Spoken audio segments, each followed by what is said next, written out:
Okay, so Is that okay? I mean, I can. yeah, no, very okay. Our next question has to do with the problem of evil, which interrelates Yes, with what you said, which I've touched on already. Yeah. what you touched on. So what I think maybe I can ask is maybe to elaborate further on the idea that you started elaborating on, which is the idea of evil, in which you were trying to say that the Rambam doesn't necessarily view evil in the sense that Aristotelians or that whole school of thought would look at it in order to have this problem. Yes. The first thing to say about the problem of evil per se, setting aside the question of God's knowledge, is that Maimonides, like other philosophers in the great tradition of Plato and Aristotle and Neoplatonists, think that evil is privation. He thinks that evil is a lack. He actually states explicitly that God created everything and that all being is good. God creates only being, and being is always good.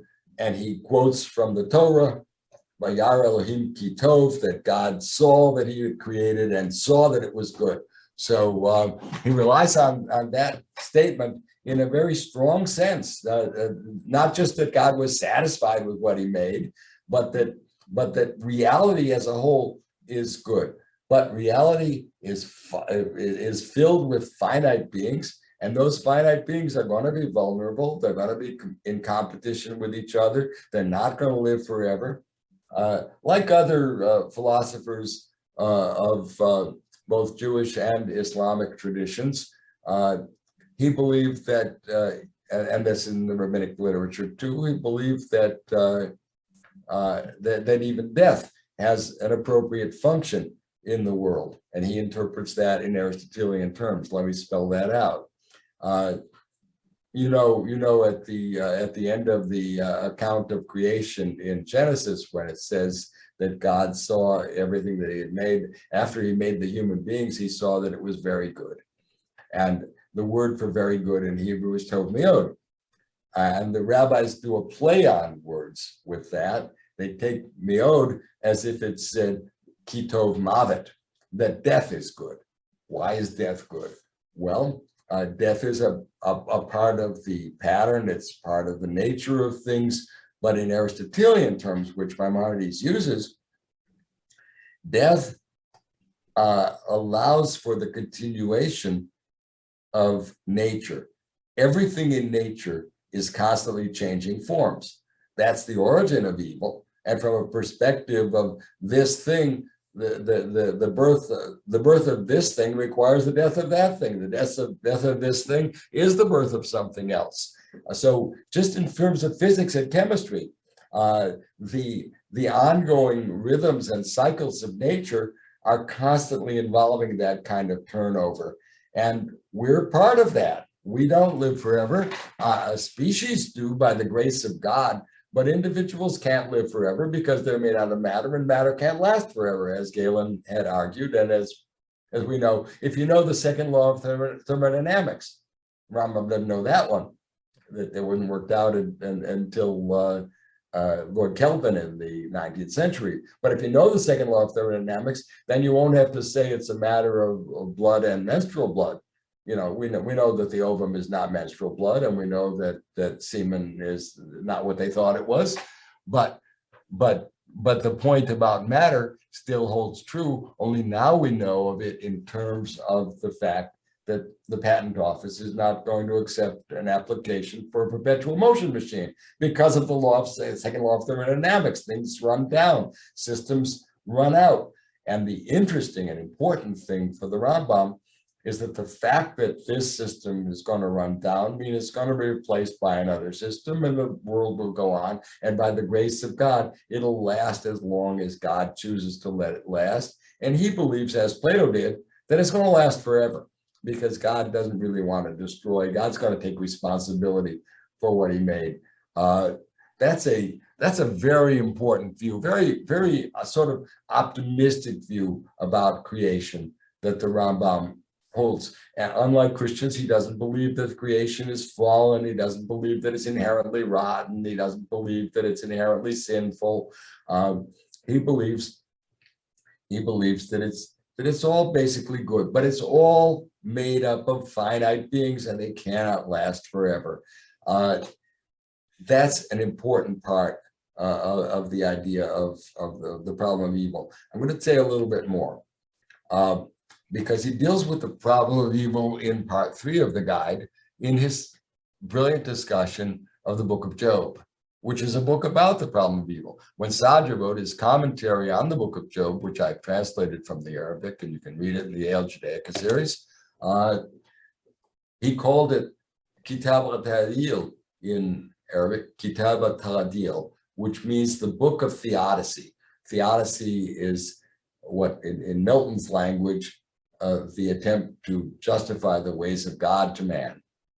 Why is it the book of theodicy? Because it's trying to explain the existence of evil, and particularly the kind of evil that bothers Jewish people the most, the suffering of innocence, and the corollary to that, the apparent prosperity of the wicked. Those two things are raised very explicitly in the book of Job, which is a poetic dialogue between people. Rambam goes into the question of whether Job was a historical individual. He's inclined to believe he was not. Reish Lakish said he was not. That's a Talmudic rabbi. But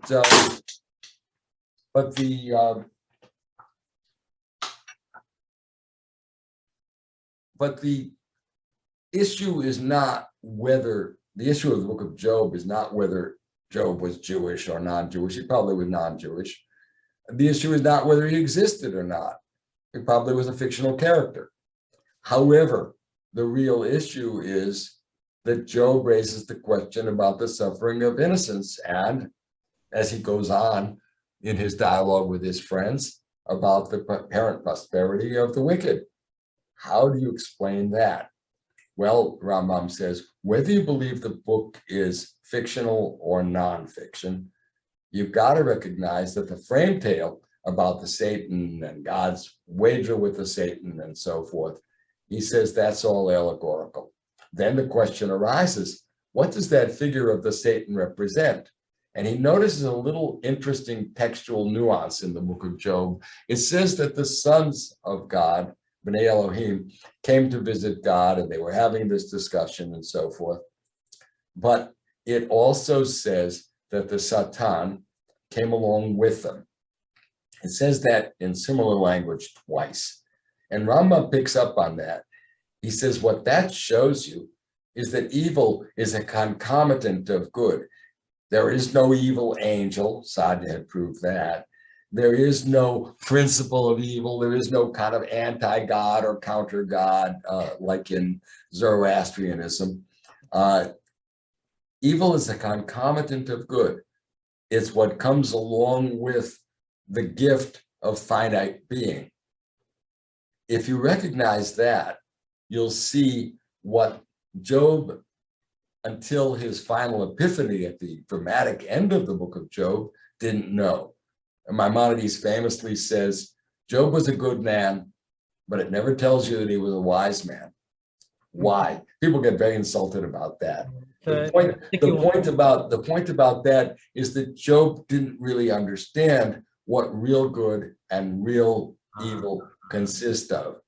Real good, as Job will find out at the end, is that intellectual connection with God, which he is graced to receive.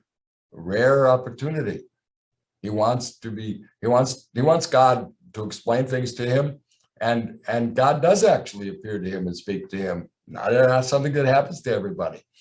But the real evil is the fact that we are finite, and being finite, we are vulnerable. So Job has boils, and Job loses his children, and Job loses his property. Those are all things that happen. Happened to Maimonides. He lost his brother in a terrible accident at sea. It was traumatic. It put him flat on his back for almost a whole year. It was very traumatic. He knows what suffering is. He knows how the Jews of Cordova, where he came from, were persecuted and slain for in efforts at forced conversion, which his family had to escape. He knows what suffering is, and every Jew either does know or should know what suffering is. But he's not going to deny that suffering exists. He's going to say that that is a concomitant of evil. The etymology of the word Satan, as he understands it, it means literally an adversary. Sanja makes that adversary to be a human critic of Job. Oh, look, he'll do anything just to save his own skin. No, Maimonides says, the Satan is that whole principle of otherness, which is vested in matter, which makes us vulnerable, but which also makes us individual. It's also the vehicle of our understanding. It's what enables us to make that connection with God. So it's a gift which has a price attached to it, and that's what creation amounts to. So that's how he treats the problem of evil. It's a beautiful passage in the Guide to the Perplexed, and it's a good example of how in dealing with, he says his two chief problems in the guide are going to be Maaseh Bereshit. How does an infinite God create a finite world? How does a non-physical God create a physical world? You've got a problem there analogous to the problem with the mind and the body as contemporary philosophy, but he's got the infinite God creating a finite world. This is the problem that Kabbalah deals with in terms of the idea of Tzimtzum, that God's self-contraction is the basis of creation. God has to make room for finitude. That idea, as the Rambam interprets it, is partly a matter of, if God is infinitely generous, he's got to scale that down to the point where something else can exist besides God. Similarly, with the giving of the Torah, if God were to make commands of us and demands from us that would be commensurate with God's infiniteness, we wouldn't be able to live up to it. Yeah. God has to specify. And how does God specify? By relation to human nature and human capabilities and human strengths and weaknesses. That's what the law is designed to do. The law, when the Torah calls upon us in Vayikra in 19:2 in Leviticus, it calls upon us, God says, "You shall be holy, for I, the Lord thy God, am holy." Well, how can we be like God? We can't be transcendent like God. We can be transcendent of our own limitations. We can be perfecting our own humanity. Maimonides conflates that view that our obligation is to become as like to God as possible with what Plato says in the dialogue called the Theaetetus, 176. Where Plato says, we're never going to see an end to evil, but what we've got to do is get past that and become as like to God as possible. And we do that by way of justice and piety. That's exactly what the Rambam thinks. And he likes that as possible, as like to God as possible, because the possibility is vested in our human nature. Our job is to reflect ourselves, not by emulating God's absoluteness, which is completely beyond us, but by emulating the absoluteness of our own character, what we can do and we can become, and perfecting ourselves as human beings. Which is why we follow the archetypes of our ancestors, right? They all represent the human. They represent various human virtues. Exactly. To the highest. Yeah, sure.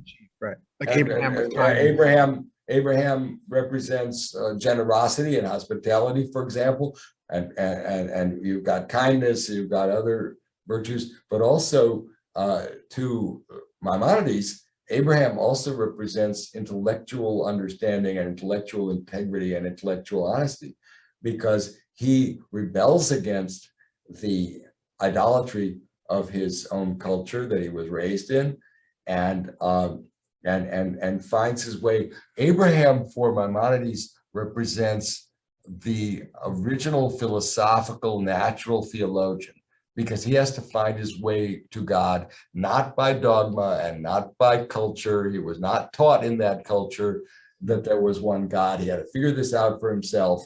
And process of elimination. It was the process of elimination in terms of well, that's how the Midrash represents it. But the point is, it was a kind of reasoning. And for the Rambam, Abraham represents the natural theologian. That is, the person who doesn't get it from revelation, doesn't get it from scripture, because there wasn't any scripture. He gets it from thinking. And that's why Rambam, after he nearly lost his life at sea on the way to the land of Israel, one of the places he wants to go immediately after visiting the Temple Mount, he wants to go to Hebron to see the tomb of Abraham. And what does he name his son? He names his son Abraham, because Abraham for him represents, he doesn't think that Abraham was the greatest of the prophets. Far from it. He makes a big contrast between Abraham and Moses. Moses is the one who takes that inspiration and turns it into a way of life and a law and a way of running a society. That, and as a divine law, because it is concerned with improving people's material conditions and their moral character and their intellectual, spiritual understanding. But Moses builds upon what Abraham did by seeing, okay, if God is infinite and absolute, if there is, Hashofet Kol Haaretz, the judge of all the earth, what does that actually demand of us? And Moses can spell that out in a whole way of life in the Torah. There was one other thing about the wicked and the righteous, and there was one thing I read. Forgive me if I'm misrepresenting something you said, because you might have even said it earlier and I might have missed it.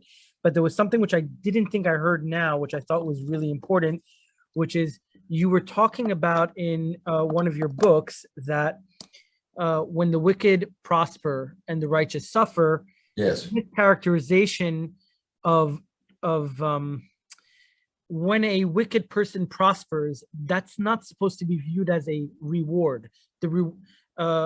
No, that's the right. wicked person still lives with his wickedness, which is in itself a punishment.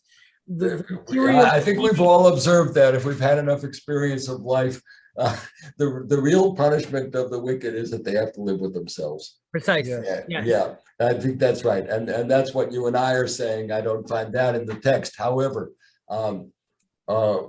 like others in the philosophical tradition of Islam and elsewhere, Maimonides is not, like the Torah itself, he's not too big on the afterlife. Torah, the Chumash doesn't mention the afterlife. The Prushim believed that they had to be able to find it there somehow, but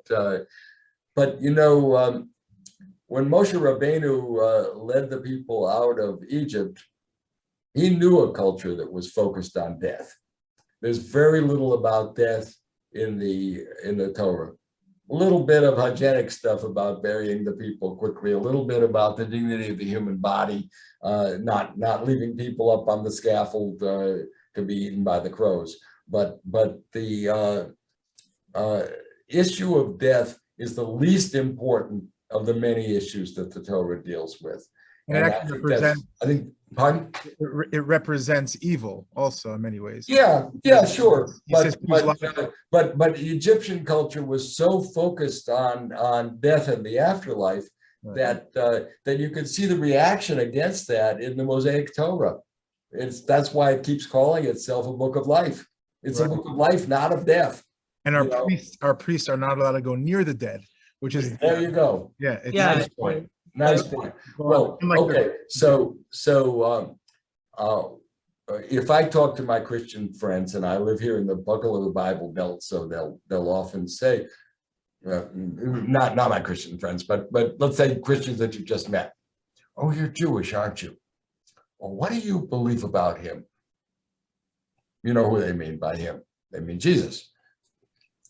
I tell them, I kind of break it to them gently, you know, Jesus is not really that important in Jewish thinking. That always comes as a little bit of a shock, and they respond with, well, what do you think happens when you die? Now that is a common person's thinking, that religion is about what happens to you when you die. And it's not just a common person's thinking.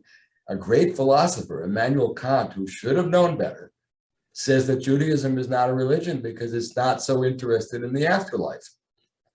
That's a terrible calumny. Judaism is a great religion, but it's interested in the sanctification of this life, not in what happens to you after you die.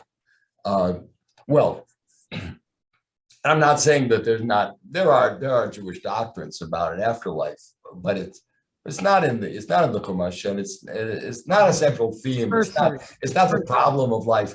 Okay, what Rambam does on that one is he thinks that if you've been so attached to the demands of your body, sensuous, appetitive, passionate demands of your body, when you die, you're done. Yep. Because your body's going to dissolve, and that's all you've allowed there to be of you. The connection that you have with God is through your mind, because Rambam in the first chapter of the guide says that the human rational intellect, the mind, is your connection with God. When it says Tselem Elohim, when it says the image of God, he glosses that because, you know, God doesn't have an image. There's a lot of emphasis on the fact that we're not supposed to try to attempt to make an image of God. But man is made in the image of God. So what does it mean? Well, it doesn't mean that man looks like God, because man says, it says right there, male and female created he them, right? Well, we're dimorphic species. God doesn't look like a man. God doesn't look like a woman. What does God look like? God doesn't look like. That's a wrong category of thinking. So what's the tselem? What's the image? Maimonides argues that the word image doesn't necessarily mean a physical image. And the word tselem and demut, the word demut, which means likeness. It was created in the likeness and image of God. He points out, using a technique he learns from Saja of looking at all the usages of a term throughout the Tanakh, throughout the Hebrew Bible, he points out that likeness can be used in a non-physical sense. There's a passage where it says the prophet is complaining that he feels like a pelican in the desert. That's how the traditional gloss goes.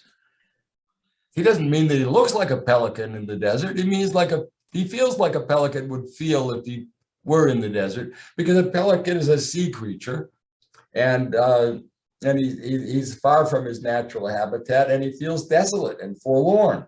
And that's how the prophet is describing, poetically describing, how he feels isolated and not appreciated, and his message not being heeded, and so forth. He says he's like a pelican in the desert. So Rambam picks up on that word like. You see, there's a spiritual, intellectual sense of likeness.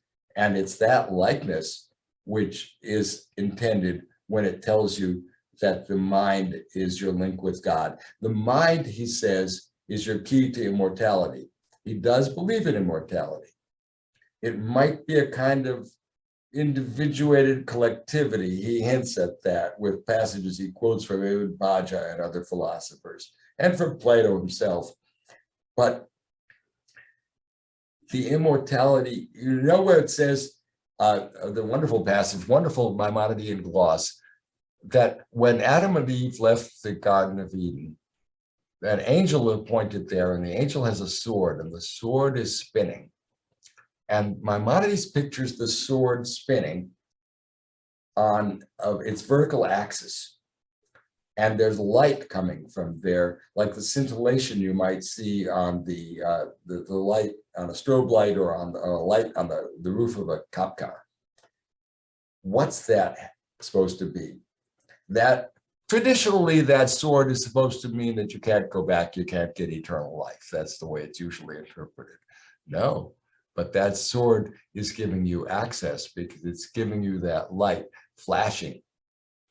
And those insights, which form what Job actually has at the end. He has this epiphany with God. Moses has the epiphany at the burning bush. That gives you the access to God. And the better you know God, the more constantly you know God. That's how you get, he says, the door is still open.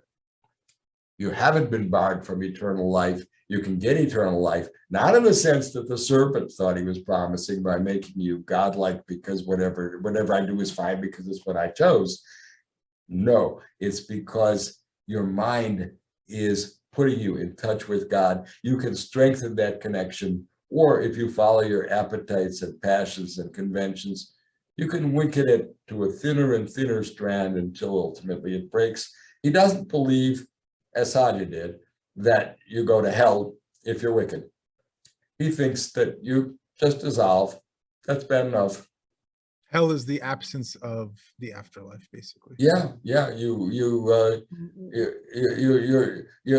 reduced yourself to your body by your own choices and actions, and so your body's not going to survive, and that's too bad. And I think actually, just as from a moral standpoint, it really gives us a sense of urgency.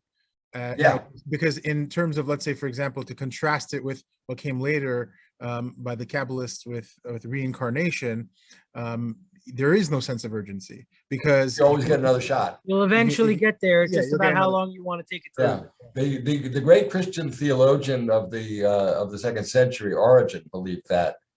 And I mentioned Kant before. Kant believed something like that too. But Origen thought it's like one of those marathons where everybody's a winner because everybody wins in the end.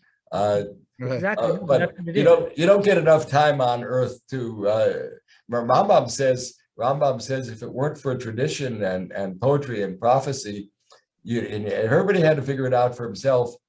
Nobody would wind up figuring it out in the end. You have to have something to build on, and that's what tradition gives you. But one lifetime is not enough to get there. You don't even need to go into reincarnation. The concept of hell itself is a tikkun. Right. It's a what? It's a tikkun. Like it's the concept of hell is like a path to eventually getting back into heaven. So you don't even need to go into reincarnation for that idea. Right. Everything is designed to. There's kind of purgatory. You're designed to get there. It's just a matter of whatever. Yeah. Well, that's what Origen thought too. But in point of fact, Rambam doesn't believe in hell. It's a projection of you know how Dante does it so vividly. He puts all the people he really hates in the bottom and. But I do have a question that naturally comes out of the description of the Rambam for the afterlife, which would be, what about the unfortunate situation of, let's say, a child. Exactly. Who didn't develop their a child didn't develop his intellect, or God passed away in some sort of illness or natural disaster, whatever it is. So how would that be? Would that be fair? Yeah, or not fair, or how would it work? Well, I can't really speak for the Rambam on that one, but my guess is that he thinks that's unfortunate. It's tragic, but it's real. But I don't think that he thinks that God is going to take responsibility for gathering up that soul. The innocents who have suffered or been murdered. He saw a lot of that in his lifetime. We've seen even more of it since. I don't think he has it. If we have an answer that God kind of owes it to us to make that all good, I don't think he thinks so. I think that he thinks that God gave us what he gave us, and it's a chance at enlightenment, and that doesn't mean everybody's going to get there. And The reality that we have to accept. It's a tough pill to swallow. It's a Right. tough pill to swallow, but it's actually also coming from a very man-centered way of thought. I think. yeah, Yes. yeah. Well, the man-centered part comes in when he speaks about recompense to animals. And Sadja, again, is unnamed on that one, but Sadja was influenced by the Mu'tazilite theologians of Islam, who thought that if animals, they're innocent and they've been hunted, they've been sacrificed, and so forth. And Rambam thinks that view is ridiculous. And you can see that his thinking that that's ridiculous is a direct corollary of his belief that what really connects you to God and thus to immortality is your rationality. Animals don't have that. So he thinks, God doesn't owe it to the animals that were sacrificed in the temple to give them an afterlife. He thinks, which is something that Sadja did think, again, he has the grace not to mention Sadja's name there, but Sadja was, as he says correctly, was influenced by certain schools of Islamic theology, and most Muslims don't believe that either. But there were certain schools who said they made such a point of God's moral responsibility to us that they wanted to include animals in that, and Maimonides just thinks. He ridicules that view. Fantastic segment. I just wanted to do like a small little sum up for myself, if not for the audience. So I just jotted down while you were talking a few points. I wanted to make sure that I understood. The first thing that you covered was that we need to stop looking at evil as something that's like directly done. Like, evil is a consequence and a necessary phenomenon of finite reality. It's That's not right. Evil in general. even in general. I was talking about general. That doesn't mean there's no such thing as an evil act. An evil act, for sure. Yes, that was my next be, thing. Could be a choice of the worst thing over the better. But evil itself, in metaphysical terms, is privation. It's lack. Yes. And that's a consequence of creation, and thus it can be recognized as having its home in matter, because matter is the expression of our limitation, which is expression of our otherness, which is an expression of our finitude, because we're not God. Yes, and it's something we might that I like think to be. It's a big responsibility. Probably we should try and take it on. And I think that this is something that is very hard for people to come to terms with, because Yes. We view reality very differently just from the fact that we come from our own human experience. But when we really reflect on that and we really understand what that's saying, it really, really solves a lot of problems, and it actually gives you a much more heightened sense of reality of what we are. Yes. A lot of people think that everybody in the Middle Ages was anthropocentric. They believed that man was made, all things were made for man's sake, and man was made to worship God. And Maimonides explicitly rejects those two views. He says, if all things were made for if all things were made for man's sake, why are there so many things? Don't you believe that God had the power to create man without all the stuff that surrounds us that might be helpful or harmful to us or irrelevant to us? Why is there the ocean? Why does, the Torah says, why does the rain fall on the sea? It's not like there are crops to grow out there. Anthropocentrism is wrong. He thinks that we live in the bowels of the cosmos, not in some elevated position. We're the best thing on earth, but we're not the best thing in the universe. The universe itself is far nobler, far higher than we are. As far as man that he might worship God, he again echoes. He knows the Tanakh very, very well. I've even caught him quoting it from memory sometimes, because he sometimes gets a little word a little off, so he knows it practically by heart. But one of the things he quotes from the Tanakh, to paraphrase, what difference does it make to God whether you do right or wrong? It's in the Ne'ilah service of Yom Kippur, and it's in the Tanakh. It's not doing God a favor by doing the right thing. You're doing yourself a favor. When you live justly, you're doing a service to your rational soul, putting yourself in closer touch with God. When you live unjustly, you're doing a disservice to yourself. That's, again, a rabbinic view. They express it beautifully when they talk about Cain killing Abel. There were two victims there, it says in the Talmud. Obviously, Abel was the first victim, but Cain is, they said it's like two trees in the forest. One falls into the other and crashes down, but he really has wound up destroying himself. He's a victim too of his, the criminal is a victim of his own crime. That's a profound thought, I think. And it's very Talmudic. It comes out in halakha, because you know what we call self-defense in Western law. In the Talmud, when the law of the Rodef, when you are pursuing the aggressor, what are you doing it for? You're allowed to use deadly force if necessary. If he's going to do a sexual crime or a murder, you're allowed to do deadly force. Why? To save him from what he was doing. It's not about the victim. It's not about yourself. It's to prevent, and you can use lesser force if you have to use lesser force if necessary, if possible. But you see, the perspective on the criminal is the victim of his own crime because he has reduced himself in the order of reality, and that's a very Jewish perspective. You think about it, it's in the Torah, it's in the rabbis, and it's in Rambam. And one of the things about Rambam being very philosophical is he expresses that in the kind of conceptual terms that are familiar to us, whereas the rabbis use these pictorial terms about two trees, one falls into the other and so forth, both trees get damaged. They're making the same point in a different language. Amazing. Brilliant. Do you want to go with the... Brilliant.